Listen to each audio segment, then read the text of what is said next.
첫째 주일이 시작되었습니다. 지난주부터 여름의 시작을 알리듯 무더위가 기승을 부리고 있습니다. 우리들의 육체가 시간이 지날수록 여름의 폭염을 견디기를 힘들어할 수 있습니다. 그래서 지금부터 시작되는 이 여름의 무더위 속에 올 여름 어떻게 보내야 되나 이렇게 걱정하는 성도들도 있습니다. 근데 오늘 본문에 보니까 오늘 본문에도 정말 작고 연약한 종류들이 나오고 있습니다. 그런데 그들은 가장 작고 연약하다고 인생을 포기하는 것이 아니라 자신의 작고 연약함 때문에 오히려 그들이 살아갈 수 있는 지혜를 터득하는 통로가 되고 있습니다. 우리도 우리 육체가 연약하고 부족함을 알아가면 알수록 하나님을 더욱더 의지하는 통로가 될 수 있기를 간절히 소망합니다. 그래서 저는 오늘 말씀을 통하여 정말 작고 연약한 이 네 종류의 이 곤충과 짐승들을 보면서 그들이 작고 연약했지만 어떤 지혜를 터득해서 살았는지 깨닫고 우리들의 삶에 적용할 수 있는 소중한 은혜의 시간이 될 수 있기를 간절히 소망합니다. 오늘 본문에 보니까 제일 먼저 작은 개미가 나오고 있습니다. 25절에 보니까 개미는 힘이 없는 종류라고 나오네요. 근데 이렇게 힘이 없는 개미가 터득한 지혜는 무엇입니까? 겨울을 위하여 여름에 먹을 것을 준비한다는 것입니다.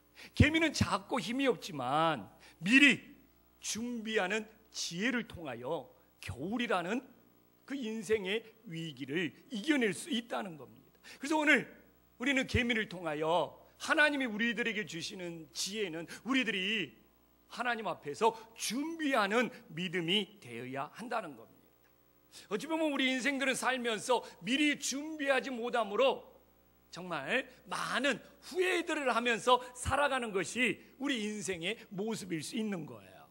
그럼 우리들이 인생을 살면서 많은 것들을 준비해야 되지만, 그리고 그 무엇을 준비해야 되냐고 여러 가지 이야기를 할 수 있지만 우리 인생의 가장 중요한 준비, 최고의 준비는 무엇일까요? 우리들이 특히 믿는 사람일수록 우리 인생이 최고로 준비해야 될 것은 인생의 겨울을 준비해야 된다고 믿습니다. 디모데후서 4장 21절에 보면 사도 바울은 인생의 겨울을 준비하는 지혜로운 믿음이었어요. 여기서 겨울이라는 것은 단지 계절적인 겨울뿐만 아니라 겨울이 적은에 어서 오라. 이 디모데후서가 사도 바울이 제일 마지막으로 순교하기 전에 보낸 편지거든요. 사도 바울의 인생의 겨울, 인생의 죽음을 지금 이야기하고 있는 거예요. 내가 죽기 전에 얼굴 한번 보고 싶었던 사도 바울의 마음이 나오고 있습니다. 오늘 여기에 모인 모든 사람들은 예외 없이 죽음이라는 인생의 겨울을 맞이해야 되는 겁니다. 어떤 사람이 죽음이라는 인생의 겨울을 가장 잘 준비할 수 있습니까? 우리가 살아있는 동안 예수님이 나의 구주, 나의 하나님이 될 때 인생의 겨울을 가장 잘 준비하는 지혜로운 믿음이 됨을 깨달으시기를 간절히 소망합니다. 만약 우리들이 예수님을 통하여 죽음이라는 인생의 겨울을 준비했다면 우리는 천국이라는 하나님 나라의 소망을 가지고 살 수 있는 것입니다. 그러나 만약 인생의 겨울을 준비하지 못했다면 우리 영혼은 돌이킬 수 없는 후회를 하게 되어 있습니다. 그러므로 우리들이 돌이킬 수 없는 후회를 하지 않기 위하여 우리들이 살아있을 때 죽음이라는 인생의 겨울을 준비할 수 있는 지혜가 있기를 소망하고, 또 오늘도 우리가 예배를 하나님 앞에 한다는 것은 인생의 겨울을 준비하고 있다는 것을 깨달으시기를 간절히 소망합니다. 또한 제가 궁극적으로 겨울이라는 것은 인생의 죽음의 겨울이라고 말했다며, 우리가 현실적으로는 하나님이 이 땅에서 어떤 영혼들을 사용하고 계십니까? 주님은 개미처럼 준비하는 영혼들을 사용하십니다. 우리가 성경의 믿음의 인물들을 보면 하나님이 사용하시는 일꾼들은 다 준비된 영혼들을 하나님이 들어서 사용하셨습니다. 예를 들면 모세를 보십시오. 애굽에서 40년을 준비했지, 광야에서 40년을 준비했지, 그 80년을 준비한 모세를 들어서 하나님이 사용했다는 것은 우리들이 잘 알고 있습니다. 지난주 중국 선교를 하면서 정말 우리 이강석 선교사님은 하나님의 중국 선교를 위해서 준비하셨다. 본인이 어렸을 때 시골에 서당에 있었답니다. 그리고 그렇게 서당에서 한자 공부를 열심히 배웠대요. 그래서 명심보감까지 뗄 수 있었다고 합니다. 저는 명심보감 떼는 것이 어느 정도의 수준인지는 잘 모르겠어요. 근데 상당한 수준이었나 봐요. 그런데 어렸을 때 서당에 다니면서 한문을 배웠던 것이 40년 후에 중국 선교를 위해서 놀랍게 쓰임받을 줄은 전혀 몰랐다는 것이죠. 그런데 이렇게 어렸을 때 서당에서 한자 공부했던 것이 정말 중국어를 쉽게 배울 수 있었고, 그리고 정말 가르치면서 사자성어를 쓰고 이렇게 한문의 간체가 아니고 제대로 되는 한문을 쓰면 이렇게 중국 사람들한테 존경을 받나 봐요. 그래가지고 참 선교사님이 하는 이야기가, 야, 어렸을 때 어떻게 서당에서 그렇게 한자를 열심히 배우게 해서 40년 후에 이렇게 중국 선교를 위해 이렇게 사용되어지는 걸 보면서 하나님의 섭리에 놀라움을 금하지 못하더라고요.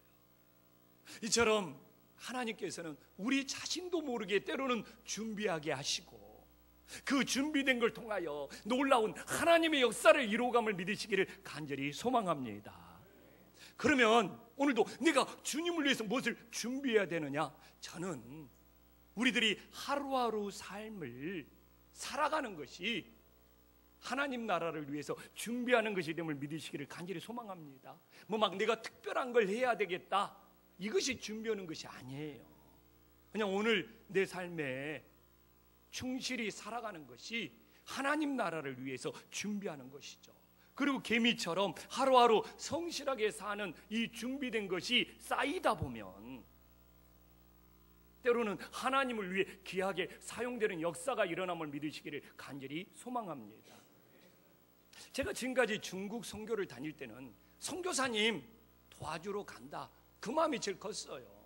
근데 이번에 선교 가서는 한 번, 두 번, 세 번 이렇게 계속 쌓이다 보니까 열매들이 나타나더라고요. 이번에 중국 전도사님이 상해공항에서 우리를 만나서 서주까지 데려가고, 또 서주에서 또 이렇게 교육 장소까지 2-3시간 이동한다는 거예요. 얼굴도 모르잖아요. 어떻게 만날까 고민했는데, 그 전도사님이 상해공항에서 나가자마자 저를 알아보는 거예요. 어떻게 나를 알아보냐? 2년 전에 도시개척학교로 할 때 저한테 교육을 받았다는 거예요. 이런 일이 있네.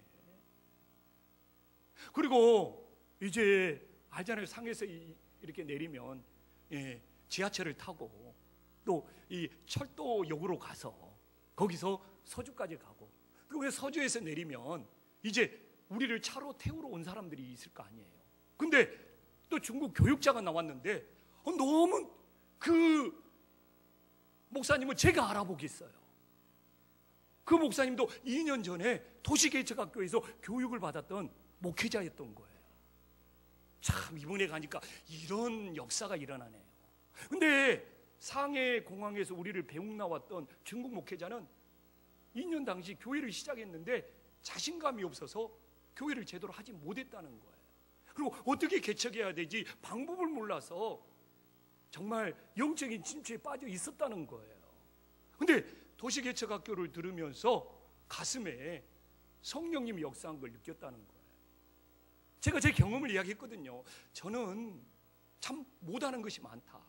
근데 개척하는 목회자는 내가 왜 이렇게 못할까? 못하는 것만 자꾸 바라보면 개척교회 할 때 자신감도 잃어버리고 하나님의 인도함도 받을 수 없다. 그래서 개척 목회자는 자기가 제일 잘할 수 있는 걸 찾아서 그 장점을 살리면서 목회를 해야 된다. 사실 제가 못하는 것이 많잖아요. 그러나 저도 어떻게 보면 제 목회도 내가 제일 잘할 수 있는 걸 성령님께 인도해 달라고 하면서 목회하고 있는 것이 저의 간증입니다. 그러니까 그렇게 도시에서 교회를 개척했던 그 전도사가 계속 개척하면서 못하는 것이 너무 많으니까 자신감을 잃었다가 그 강의를 듣고 내가 잘할 수 있는 것이 뭐지 찾기 시작했다는 겁니다. 근데 본인이 가르치는 것에 은사가 있더라는 거예요. 그래서 성도 한 사람 한 사람을 가르치다 보니까 교회가 든든히 세워지더라는 거예요.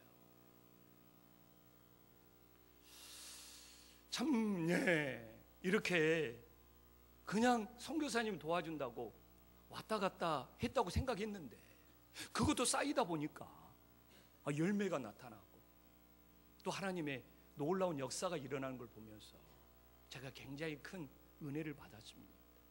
사실 제가 이 중국에서 목회자들이 도시에서 개척하는 그 준비하는 일에 사용될 수 있는 것도 내가 개척 목회하면서 이걸 성실히 하루하루 준비하다 보니까 그것이 쌓여져서 또 하나님께서 이렇게 사용하신다는 것을 또 이렇게 깨닫고 체험하며 우리 성도님들과 나눌 수 있는 것이 너무 감사가 됩니다.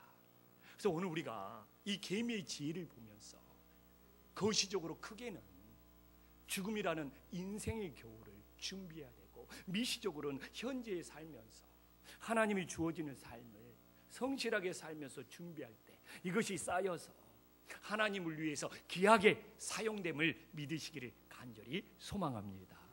또 두 번째로 사반이 나오고 있습니다. 사반은 팔레스타인 지역에서 사는 작은 너구리죠. 토끼보다 더 작을 수가 있답니다. 그래서 이 토끼보다 더 작은 이 사반, 이 너구리가 바위에서 사니까 바위 너구리라고 부른다는 겁니다. 근데 오늘 26절에 보니까 이 바위 너구리는 약한 종류라고 나와 있어요. 그래서 이게 바위 너구리는 겁이 되게 많은가 봐요. 그래서 맹수의 공격에 도망치도 못하고 그 자리에 얼어서 그냥 긴장해서 잡혀 죽는 경우가 허다한가 봐요. 그렇게 약한 바위 너구리가 토끼보다 더 작은 바위 너구리가 터득한 지혜는 뭐냐 이거예요. 집을 바위 사이에 짓는다는 것입니다. 그래서 이게 사반은 집을 바위 사이에 짓기 때문에 바위 사이에 긴장하고 얼어 있어도 맹수가 바위 사이로 들어와서 그 사반을 잡아먹을 수가 없는 것이죠. 그래서 우리도 오늘 이 사반이 우리에게 주는 지혜는 믿음의 집을 잘 지어야 된다는 것을 우리들에게 영적으로 교훈하고 있습니다. 근데 돌아보면 지금의 시대에 뭐 한국교회가 뭐 문제가 있다 이런 말들을 듣다 보니까 본인이 믿음이 무너져서 방황하는 떠도는 영혼들이 얼마나 많느냐 이겁니다. 그래서 우리가 사반의 이 지혜를 통하여 이 바위너 우리의 지혜를 통하여 우리의 집을 우리의 믿음을 반석 위에 세울 수 있는 믿음의 자녀들이 될 수 있기를 간절히 소망합니다. 예수님도 말씀하시잖아요. 마태복음 7장 27절에 보면 우리가 모래 위에 집을 짓는다면 인생의 뭐 풍랑, 인생의 고난, 인생의 위기가 닥칠 때 그 집은 무너져서 흩어져 버린다고 말하고 있잖아요. 그러나 마태복음 7장 25절에 보면 우리가 믿음의 집을 반석에 세우면 어떤 위기와 환난 속에서도 무너지지 않는다고 나오고 있잖아요. 그런 의미에서 마태복음 7장 25절 우리가 한 목소리로 함께 읽어보겠습니다.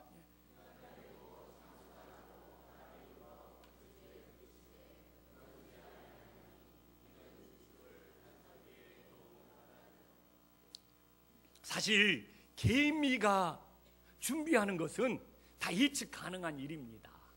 우리가 뭐 직장 취업을 준비하고 결혼을 준비하고 노후를 준비하고 인생의 죽음을 준비하는 거 개미의 준비는 미래를 예측할 수 있어요. 그리고 지금 얼마나 준비를 잘하느냐에 따라서 뭐 노후 생활을 또 이렇게 죽음을 좀 이렇게 행복하게 보낼 수가 있는 것이죠. 그러나 이 사반이 닥치는 위기는 예측이 불가능한 거예요. 언제 맹수가 들어닥칠지, 언제 비바람이 들어닥칠지 우리는 잘 모르는 거예요. 그래서 이처럼 예측 가능한 것은 개미처럼 하루하루 성실하게 살아가면서 준비할 수 있지만 이렇게 바위 너구리처럼 언제 들이닥칠지 모르는 인생의 위기는 우리들이 얼마나 믿음의 집을 잘 세웠느냐에 달려있다는 것이죠. 그래서 저는 많은 사람들이 믿음이 흔들리고 실망하고 그렇게 교회를 떠나는 것은 우리들의 믿음의 집을 제대로 세웠는지 자기 자신을 점검해 봐야죠. 우리 죄인된 사람이 잘못될 수는 있지만 우리의 구원자이신 예수님이 잘못된 경우는 한 번도 없거든요.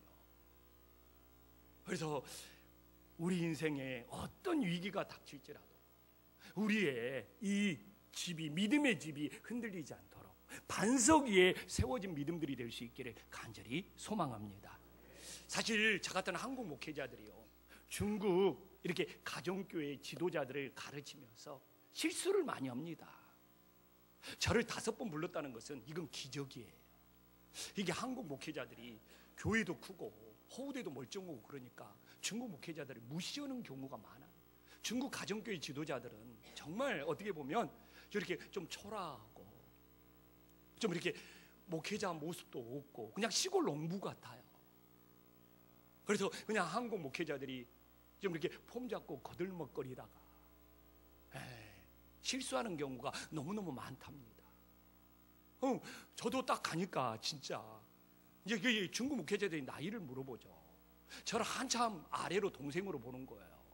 이제 통역을 하는데 저 나이를 40대 초반으로 본 거예요. 별로 안 믿기지만 거기서는 먹혀요. 근데 물어보는 중국 목회자들이 40대 후반이에요. 그리고 자기들이 형인 줄 알았대요. 그리고 제가 52입니다. 그러니까 아이고 형님이시네 딱 그러는 거예요.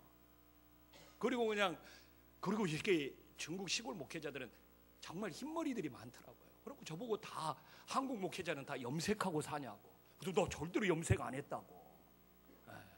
콩을 많이 먹고 산다고 그랬죠. 근데 이제 식사 시간에 중국 목회자들하고 같이 식탁을 하면서 나누죠. 우리끼리 따로 먹으면 예의가 아니니까. 근데 중국 목회자들 참 겸손해요. 우리가 다 먹을 때까지 기다렸다가 남는 음식을 먹더라고요. 그것이 대접하는 방법이라고. 그래서 저는 이제 몇 번 가다 보니까 함께 같이 드시자고 그러죠. 근데 이제 선교사님이 중국 목회자들을 소개해 줍니다. 근데 중국 공산당 박해로 옥살이를 하고 중국 공산당 박해로 고문을 당해가지고 다리를 절면서 다니시고,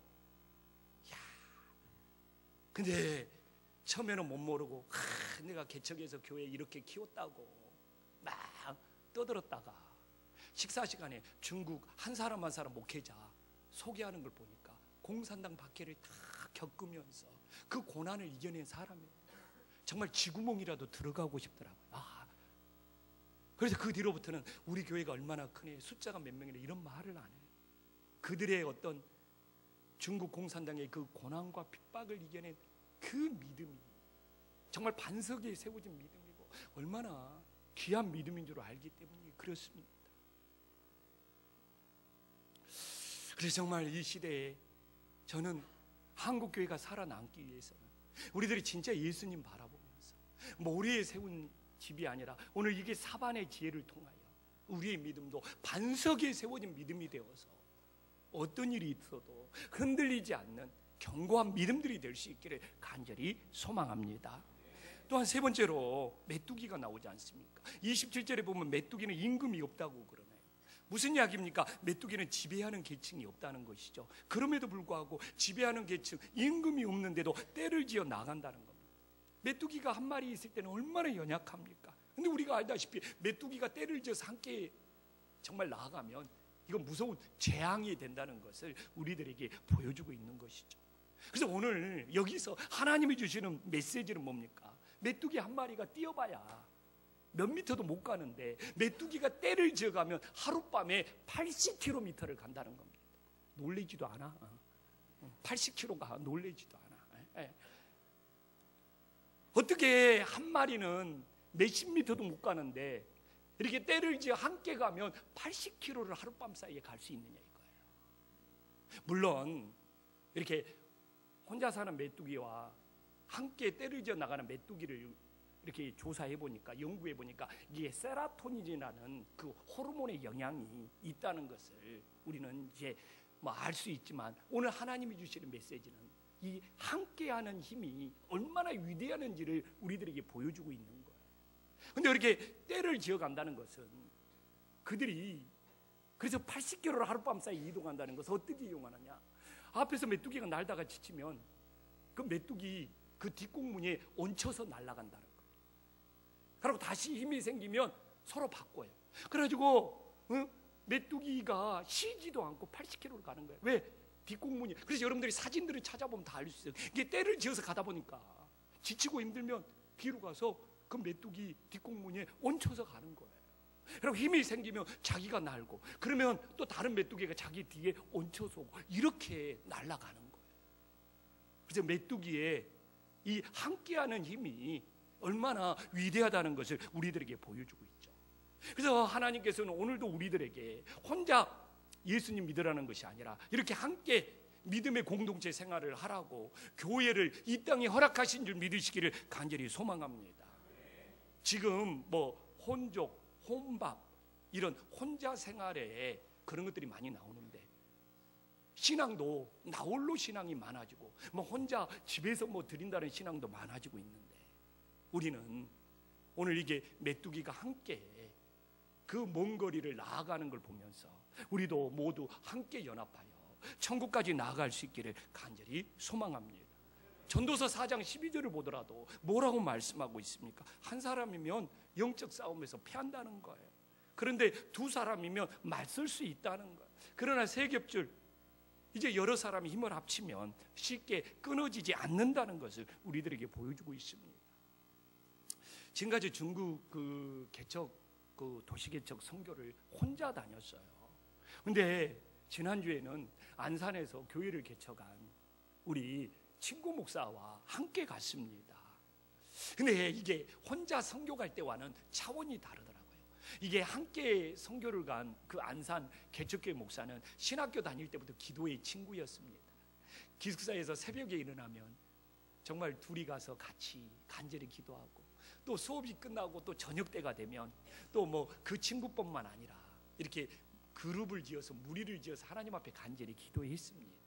그래서 우리가 이 선지동산에, 이 신학동산에 새벽과 저녁에 기도 소리가 멈추지 말도록 하자, 그렇게 의기투합했던 기도의 친구죠. 그리고 월요일이면 청계산에 올라가서 하루 종일 정말 이 땅에 건강한 교회를 세울 수 있다고 부르짖으면서 기도했습니다. 이렇게 눈이 오는 날이나 비가 오는 날이면 비닐을 갖고 가서 청계산에서 같이 그렇게 비닐을 덮어쓰면서 기도했던 정말 소중한 친구죠. 이번에도 그 시절을 떠올리면서 그 초심을 잃어버리지 말자는 많은 교제를 나눌 수 있었습니다. 그런데 그렇게 기도의 친구, 함께 기도했던 그 동역자와 함께 다니니까 이루 말할 수 없는 평안함이 있어요. 그래서 혼자 갈 때는 두려움도 느끼고 막 긴장도 되고 어려웠는데, 그래서 저는 이번에 사도 바울이, 그렇게 위대한 사도 바울이 선교 다니면서 절대로 혼자 다니지 않고 반드시 바나바와 헤어지면 또 다른 동역자를 찾고 이렇게 함께 다녔던 이유를 뼈저리게 체험할 수 있었습니다. 그래서 이렇게 지금까지 선교를 혼자 왔는데 이번에 이렇게 기도 동역자와 함께 다니니까 이렇게 평안하고 이렇게 하나님이 주시는 은혜가 있구나, 이렇게 뼈저리게 느낄 수 있었어요. 그리고 예전에는 얘가 중국 선교를 막 조용히도 다녀오고 그냥 살짝 다녀오고 그랬는데, 그리고 막 중국 선교 다니면서 위축도 많이 됐는데, 이번 중국 선교하면서는 제가 좀 당당할 수 있었어요. 왜 그럴까? 이제는 그래도 우리 김포한신교회가 저의 선교를 이해하고 기도해주는 동역자가 많다는 그 느낌이 저를 중국 땅에서 굉장히 세워주는 느낌이었습니다. 아멘. 아멘이 시원찮아요. 혼자 착각하고 있나. 그래서 예전보다는 정말 저를 위해서 기도해주는 기도의 동역자들이 많아진다는 그 느낌이, 하나님이 저를 이렇게 세워주고 있구나, 이런 감동을 느낄 수 있었습니다. 아멘. 예. 아멘에서 내가 찾아 먹어야지. 예. 아멘. 예. 그래요. 우리가 구원받는 것은 예수님과 1대1의 관계입니다. 그러나 신앙생활은 혼자 하면 패할 수밖에 없어요. 함께 기도하는 동역자가 있고 함께 섬기는 믿음의 친구가 있을 때 우리들이 끝까지 믿음의 경주를 할 수 있음을 깨달으시기를 간절히 소망합니다. 그래서 신앙생활이 혼자는 잘 될 것 같지만 이게 오래가면 지쳐요. 그럴 때 나와 함께 기도해 주는 동역자, 나와 함께 헌신하는 동역자가 있을 때 그것을 이겨내고 나아갈 수 있음을 믿으시기를 간절히 소망합니다. 그래서 우리 김포한신교회는 메뚜기가 지치면 뒤에 얹혀서 함께 가서 새 힘을 얻듯이 우리 모두도 서로 기도의 동역자가 되어서 선교의 동역자가 되어서 함께 갈 수 있는 건강한 믿음의 공동체가 되기를 간절히 소망합니다. 또한 제일 마지막으로 도마뱀이 나옵니다. 근데 이 팔레스타인 도마뱀은 28절에 나오지만 손가락 많아요. 내가 사진을 보니까 손가락보다 더 작더라고요. 이 가운데 손가락보다 아마 제일 깨끼 손가락 그렇게 가늘고 작은 도마뱀이, 그래서 오늘 손에 잡힐 만하다. 예, 손바닥에 올려놔 보니까 손가락 길이보다 더 짧아요. 그러나 이 도마뱀이 왕궁에서 잡히지 않고 살아간다는 거잖아요. 도마뱀은요, 내가 이렇게 도마뱀을 살펴보니까 도마뱀이 종류마다 다르더라고요. 막 도마뱀이 카멜레온처럼 막 색깔이 변하는 도마뱀은 꼬리가 안 잘라져요. 근데 이렇게 또 색깔이 변화되지 않는 도마뱀은 꼬리를 자를 수가 있어요. 이게 하나님이 참의 생존의 방법을 이렇게 각자 주시는 것 같아요. 근데 이 도마뱀이 이렇게 잡힐 위기가 생기면 꼬리를 세운다고 합니다. 누구든지 도마뱀 입에는 독이 있기 때문에 꼬리를 잡는 것이죠. 그때 꼬리를 탁 잘라버리고 달아나고 도망친다는 겁니다. 그런데 이 도마뱀이 살아있는 동안 꼬리를 딱 한 번만 자를 수 있다. 우리는 뭐 맘만 먹으면 또 자르고 그러는데 그렇기 때문에 수시로 자를 수가 없어요. 딱 한 번 꼬리를 자를 수가 있어요. 그러면 이제 2주 만에 그 꼬리가 다시 자라난다고 합니다. 그래서 가장 내 인생에 생명의 위기가 닥쳤을 때 딱 한 번 유일하게 사용하는 거예요. 이 도마뱀이 우리들에게 어떤 지혜를 주고 있습니까? 이 도마뱀이 왕궁에 살지만 왕궁에서 잡히지 않고 살아가는 것처럼 우리들이 세상에 살지만 세상에 속하지 말고 세상에 휩쓸려 가지 말고 살아나는 하나님의 지혜가 있음을 깨달으시기를 간절히 소망합니다. 도마뱀이 왕궁의 화려함에 녹록고 취해 있으면 당연히 붙잡히죠. 근데 왕궁은 지나가는 곳이에요. 자기 먹이를 찾는 곳이에요. 그렇기 때문에 왕궁에 뭐 취해 있거나 녹록고 보다가 잡히는 경우가 없어요. 우리도 세상에서 살아야 돼요. 먹고 살아야 돼요. 그러나 세상에 취하고 세상에 끌려가고 세상의 유혹에 빠지는 우를 범하지 않을 때 우리의 영혼이 살아날 수 있음을 믿으시기를 간절히 소망합니다. 우리들이 세상에 살면서 세상 것들에 마음을 빼앗길 수 있잖아요. 우리가 사는 데 필요할 수는 있지만 그것이 우리의 영혼을 지배해버리면 안 되는 거잖아요. 그냥 도구로 사용하면서 사는 것이지. 우리가 사는 세상은 거쳐가는 곳입니다. 우리의 소망은 하나님 나라에 있음을 믿으시기를 간절히 소망합니다.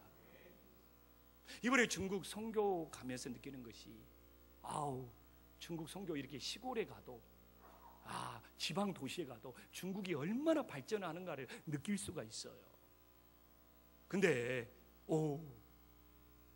이번에는 중국도 너무 발전하다 보니까 이게 문제가 있는 거예요. 지금도 중국 사람들이 막 열정이 있어요. 너무 막 이렇게 강의를 들으면서 막 눈물을 흘리면서 막 듣고 모르니까 뭐라도 하나 더 배우려고 그러고, 그리고 제가 중국 갈 때마다 중국 목회자들한테 가르쳐 주거든요. 교회의 주는 누굽니까? 뭐 예수 그리스도. 중국말로는 예수 지도 그런가 봐요. 근데 그거 외치면서 다 울어요. 그러면 거기 한 4, 50명 모이면 한 사람 한 사람 다 돌아가면서 외치게 만듭니다. 그러면 자기가 나를 부르신 분이 누굽니까? 그러면 나머지 사람들이 예수 지도를 외치죠. 그거 끝나면 다 펑펑 웁니다. 근데 한국에 오면 이상하게 잘 안 먹혀. 그래서 내가 중국에서 잘 통한가? 이번에도 또 중국도 이게 화재 신고가 119더라고요. 그러고 중국도 그냥 한 사람이 한 영혼을 구원합시다 하면 막 왜 이렇게 막 잘 따라하는지 막 뭐 중국말로 일이 이거잖아요. 막 이거 하면서 막 오면 야. 근데 한국에 오면 이게 싱숭생숭해가지고. 근데 중국도 발전하잖아요. 스마트폰이 다 보급됐잖아요. 그래서 중국 가보면 알겠지만 100원, 1000원도 다 스마트폰으로 결제하기 다 돼 있어요. 아무리 작은 시골 구멍국에 가더라도. 난 놀랬습니다. 근데 뭐냐, 중국 젊은 목회자들이 교육받으면서 제일 뒤에 앉아가고 스마트폰 만지작거리고 있더라고요. 왜냐하면 이제 우리 안상 개청 목사님이 강의할 때 제가 뒤에서 뭐 좀 보기도 하고 사진도 찍는데 옛날하고 분위기가 달라요. 젊은 세대로 내려가면 내려갈수록 와, 이게 스마트폰 중독이 느껴질 만큼 스마트폰을 손에서 못 잡는 모습을 보면서 야, 이렇게 중국도 발전하다 보니까 예전의 모습이, 그 뜨거웠던 열정이 점점 이게 젊은 세대로 내려갈수록 약해지는 것이 아닌가라는 진짜 두려움이 밀려왔습니다. 그래서요, 오늘 우리가 도마뱀을 믿으면서 예수님을 믿으면 세상의 죄악을 끊어내는 결단이 있어야 되는 것이죠.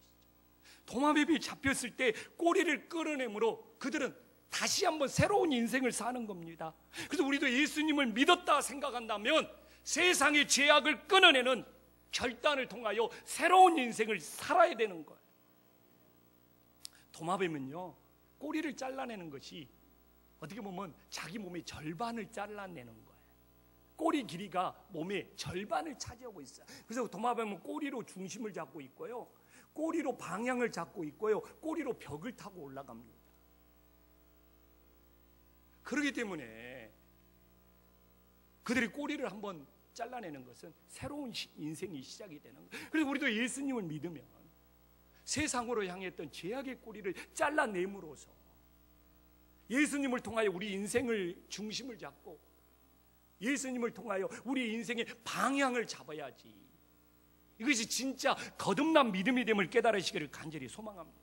그래서 저는 오늘 사랑하는 마음으로 우리 성도님들에게 묻고 싶어요. 아직도 내가 교회를 다니고 예수님을 믿지만 아직도 세상에서 잘라내지 못한 죄악의 꼬리가 무엇인지, 아직도 끊어내지 못한 세상의 꼬리가 무엇인지를 정말 성찰하고 돌아봐야 되지 않겠습니까? 저는 정말 목회하면서 이렇게 정말 중국 선교를 가면 개척 초창기에 참 이렇게 초심으로 돌아가게 해주셔서 너무 감사해요. 그러면서 떠오르는 것이, 내가 목회하면서 타협하지 말아야 되겠다. 적당히 타협하고, 그래서 이렇게 적당히 타협하려고 하는 그런 마음이 들 때마다 그 꼬리를 잘라내고 초심으로 돌아가야 되겠다. 참 이런 감동이 많이 밀려옵니다. 우리 성도님들은 내가 정말 예수님을 믿으면서 세상의 방향이 아니라 예수님의 방향으로 나가기 위해서 어떤 세상의 꼬리, 어떤 죄악의 꼬리를 잘라내야 합니까? 우리 모두 그 세상의 죄악의 꼬리를 잘라내고 예수님으로 중심 잡고 예수님 방향으로 나아갈 수 있는 믿음의 자녀들이 될 수 있기를 간절히 소망합니다. 기도하겠습니다.